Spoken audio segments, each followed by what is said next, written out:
What happened to Half-Life 3? Few franchises have left a mark on the gaming landscape like Valve's Half-Life. The core series has produced some of the best moments in single-player gaming ever, and the spin-offs have gone on to form their own massive followings, from cerebral titles to online hits like Counter-Strike and Team Fortress. Still, despite critical and commercial acclaim for just about everything under the hood, die-hard fans have been left to wonder, will we ever see a new canonical Half-Life installment? Or has Valve abandoned its most iconic series?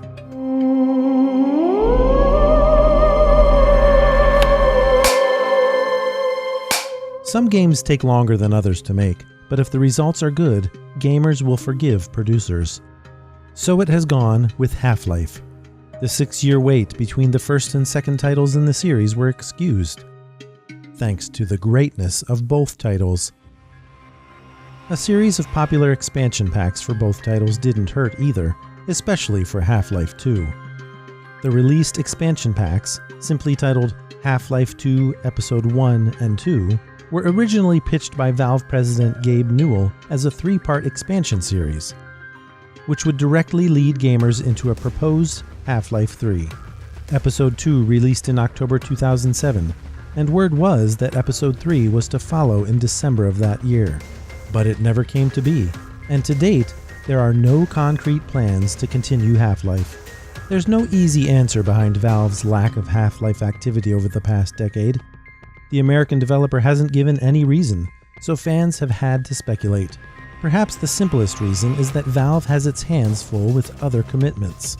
The company has, after all, released popular titles outside of the Half-Life umbrella, most notable being Dota 2, an online-only strategy game that is amongst the most popular games on the planet.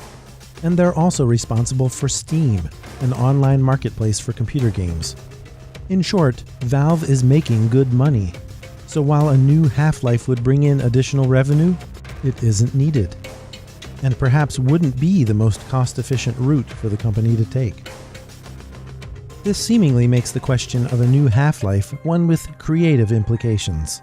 The epic tale that began in Half-Life is very incomplete by the end of Episode 2, with the fate of series protagonist Gordon Freeman, and mankind in general, very much up in the air.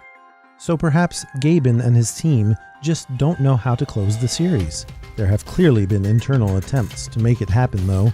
In the decade plus since Episode 2, bits of concept art and rumored story details have emerged, for either Episode 3 or a full-blown Half-Life 3.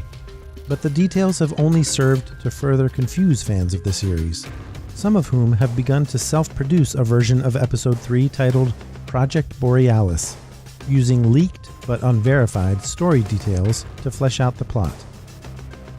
Despite numerous false alarms, fans might still have reason to believe. Newell said in March 2018 that Valve is returning to game development, a claim that fans met with guarded optimism and some eye-rolling. And more recently, Newell announced plans for new Valve hardware, specifically Valve VR technology, meant to rival the HTC Vive, with multiple outlets reporting that a VR Half-Life prequel could follow. We'll let the fans decide what they want to believe, though.